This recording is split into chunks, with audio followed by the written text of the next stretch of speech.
Information এসেছে। কারণ প্রত্যেক থানায় যিনি সেকেন্ড অফিসার আছেন তাকে ডেজিগনেট করা আছে চাইল্ড ওয়েলফেয়ার অফিসার হিসেবে, গভর্নমেন্ট প্রোটেকশন অফিসার হিসেবে ওনাকে ডেজিগনেট করা আছে। সেকেন্ড অফিসারের কাজ শুরু হয়ে যায় তখন থেকে। আচ্ছা, আমি বাচ্চাদেরকে একটু বলবো, যে আমার ভাই বোনদেরকে বলবো, অনেক সকাল থেকে আলোচনা হয়েছে, সেইগুলোকে পুনরাবৃত্তি করার জায়গা নেই। আমি জাস্ট সবগুলোকে একটা সুতোয় বাঁধবো। আচ্ছা, আমার হাতে এটা কি দেখতে পাচ্ছ? আচ্ছা, এটা সম্পূর্ণ চক না? আচ্ছা, এটাকে আমি মনে করলাম একটা সম্পূর্ণ একটা মেয়ে, যে বড় হচ্ছে, তার কোনো বাধা নেই, তার কোনো প্রতিবাদ নেই, তাকে কেউ থামাতে পারছে না, সে নিজে একাভাবে সে বড় হচ্ছে সবার সাহায্য নিয়ে। আর এই চকটা দেখতে ভাল লাগছে। কেন ভাল লাগছে না? ভাঙা আর চারিদিক থেকে ক্ষয়ে গেছে। এই যে মেয়েটা বা এই ছেলেটাকে আমাদের সমাজ কি করছে, বিভিন্ন দিক থেকে একে উঠতে দিচ্ছে না। কোত্থেকে উঠতে দিচ্ছে না? তার প্রথম মায়ের পেট থেকে উঠতে দিচ্ছে না। শুরু হচ্ছে তার অপুষ্টি, মায়ের অপুষ্টি, পরবর্তী সময়ে অপুষ্টি, এবং তাকে ঠিক 14 বছর 15 বছর মেয়ে বয়স যখন মেয়েটা মোটামুটি একটু ফুটফুটে দেখতে হলো, তাকে বিয়ে দিয়ে দিলেন গার্জেন, কারণ সে আমাদের মাথাটা বোঝা, তাকে বিয়ে দিয়ে দিলেন।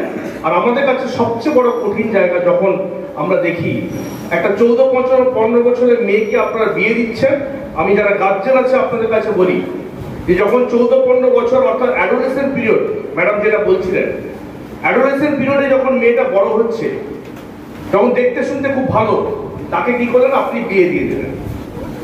একটা ছেলে পেয়েছি, বিয়ে দিয়ে দিলাম, কাউকে না জানিয়ে চুপচাপ। আমরা এখানে আটকাবো, আপনার পাশেই যেহেতু উড়িষ্যা, আবার টুক করে উড়িষ্যায় ঢুকে পড়লেন, যে ওখানে বিয়ে দিয়ে দিলেন। ক্ষতিটা কোথায় হয়? বিয়ে দিয়ে দিলেন আমাদের চোখকে বন্ধ করে। কোথায় ক্ষতি হয় জানেন? আমি কেশিয়ারি থানা থেকেও পেয়েছি।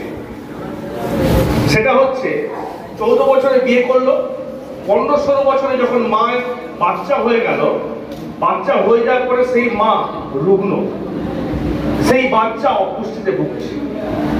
এবারে কি হলো? ডাক্তার বাড়িতে যাওয়া হলো, ডাক্তার দেখাচ্ছেন, হসপিটালে ডাক্তার দেখাচ্ছেন, বাইরে ডাক্তার দেখাচ্ছেন, এমনই পরিস্থিতি হচ্ছে মার ঠিকভাবে দাঁড়াতে পারছেন না, বাচ্চার পেছনে মাসে মাসে 4,000-5,000 টাকা চলে যাচ্ছে। এরপর কোথায় জানেন? যে মেয়ে শ্বশুর বাড়ি থেকে এই জায়গায় পড়ে আছে, সেই মেয়ের উপরে আসে তার বাড়ির, তার শ্বশুর শাশুড়ি, তার স্বামীর অত্যাচার। কি অত্যাচার? তুই এমন একটা পরিবারের মেয়ে, তোর কাছ থেকে যে জন্ম হয়েছে, সেও সারা জীবন আমাদের বাড়ির সর্বনাশ করেছে, পয়সা চলে যাচ্ছে, তোদের পেছনে পয়সা চলে যাচ্ছে, তোমাকে এখানে থাকা যাবে না। তারপর শুরু হলো তার বিয়েতে কি দেখা যায়নি সেটা থেকে শুরু হলো। এরপর মারপিট করার পরে স্যার আমাদের থানাতে গেছে, প্রোটেকশন অফিসার ডোমেস্টিক ভায়োলেন্স যে আছে তার কাছে এসে পৌঁছে গেল। মেয়েটার বয়স তখন 17 বছর। ভাবুন, 14 বছরের মেয়েকে বিয়ে দিয়ে 17 বছরের মেয়ে টাকা আসছে ডিভোর্সের জায়গায়। কথা শোনা যায় না। তাহলে আমরাই জলজন্ত ভাবে সেই বাচ্চাকে মেরে দিচ্ছি, সেই মেয়েকে মেরে দিচ্ছি। আর যারা এখানটায় মেয়েরা আছো, তোমাদেরকে একটা ছোট্ট কাজ দিচ্ছি। তোমাদের কানে কোনো প্রতিবন্ধী আছে? বিকলাঙ্গ আছে কেউ? ধরো খোঁড়া, চোখে দেখতে পায় না, আছে কেউ? যদি কেউ থাকে, এই ধরনের প্রতিবন্ধী ব্যক্তি থাকে, তার বাড়িতে একবার যাবে, গিয়ে জিজ্ঞেস করবে যে আচ্ছা আপনার কত বছর বিয়ে, মানে যার বাচ্চাকে দেখছেন সেই মাকে জিজ্ঞেস করবে আপনার কত বছর বয়সে বিয়ে হয়েছিল। আমি নিশ্চিত সেই মায়ের 18 বছরের নিচে বিয়ে হয়েছিল। কারণ আমরা যখন এই জেলাতে লাস্ট 2 বছরে যখন হাজার হাজার আমরা ডিসেবিলিটি ক্যাম্প করেছি প্রত্যেকটা ব্লকে, এবং সেই ডিসেবিলিটি ক্যাম্পের প্রায় 90% আমাদের কাছে উঠে এসছে যারা ডিসেবল পার্সন, তাদের মায়েদের বয়স 14 বছর 15 বছর 16 বছর বয়সে বিয়ে হচ্ছে। জলজন্ত উদাহরণ আমাদের কাছে উঠে এসছে। এটা প্রমাণ নয়। আর একটা বাড়িতে যদি প্রতিবন্ধী মানুষ থাকে কি অবস্থা হয়। সেই জন্য এই প্রতিবন্ধী বা এই যে ডোমেস্টিক ভায়োলেন্স, এটা কিন্তু আসছে এই ছোট ছোট মেয়েদেরকে আমরা বিয়ে দিচ্ছি।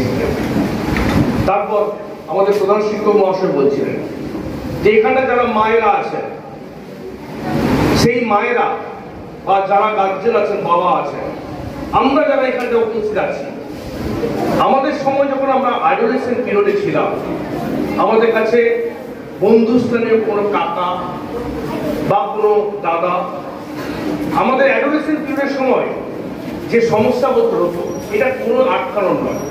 ভালো করে জানো, তোমরা ছেলেরা, মেয়েদেরকে বলছি, তোমরা ছেলেরা দেখবে তোমাদের সঙ্গে যখন টিউশন করছে বা স্কুলে আসছে, প্রথম প্রথম ছেলেরা যখন তোমাদের সাথে কথা বলবে, মুখটা একটু ঢাকা দিয়ে বলে না, বলে কিনা বলো? কারণ নতুন নতুন তার দাড়ি বাড়াচ্ছে, এটা লজ্জা পাওয়ার কিছু নেই তো। এটা শারীরিক নিয়ম, এটাকে প্রতিবাদ, মানে এখানে লোকানো কিছু নেই। আবার যে সমস্ত মেয়েরা যখন আস্তে আস্তে বড় হচ্ছে, টিনেজ বয়সে আসছে, যখন তাদের মেনস্ট্রুয়েশন শুরু হচ্ছে, আমাদের যারা মায়েরা আছে, আমাদের যারা দিদিমণিরা আছে, আমরা যারা কি করতাম, আমরা পিসিকে বলতাম, ঠাকুমাকে বলতাম, কোনো আমাদের খুব কাছের যারা তাদেরকে বলতাম, মাকে অনেক করে বলতাম। কিন্তু এখন যারা ছেলে মেয়েরা রয়েছে বা মেয়েরা রয়েছে, তারা তার মাকেও শেয়ার করে না, তার পিসিকেও শেয়ার করে না, ঠাকুমাকেও শেয়ার করে না, কাউকে শেয়ার করে না। সে কি করে? স্যার যেটা বলছেন একটু আগে, ঠিক ইউটিউব খুলে দেখতে থাকে কি করতে হবে কি না করতে হবে। আর এই ইউটিউবের দুনিয়াতে, এই গুগলের দুনিয়াতে, আমরা গুগল খুললে, যারা মোবাইল ভালো করে জানে, স্যারের কথায় অনেকে হাত তুলে না, কিন্তু প্রথম যখন ভিডিও মশাই বলেছিলেন কারা কারা মোবাইল চালাতে জানো, অনেকে হাত তুলেছিল। তোমরা এখন গুগলে দেখতে পাচ্ছ, একটা ভালো জিনিস দিয়ে 10 রকম খারাপ জিনিস দেখতে পাও। কারণ কি? অনেক গার্জেন বলবেন, তাও মোবাইল তো দেখছে, আমি কি করব? কি করব? আমি আপনাদের বলছি, আমাদের যেটা সমস্যা হয়ে গেছে, এখন ডাক্তার ভর্তি বেশি লাগবে না। আমাদের মেডিকেল অফিসার স্যার রয়েছেন, তিনিও বলেছেন কি সমস্যা রয়েছে। আগামী দিনে যেটার জন্য আসছে, সেটা হচ্ছে কথা বলা লোকের অভাব। কথা বলা লোকের অভাব কেন বললাম না? এই ছেলে মেয়েরা সকালবেলায় উঠছে ঘুম থেকে, একটু টিফিন খেয়ে টিউশন থেকে ফিরে এলো, স্নান করে স্কুল।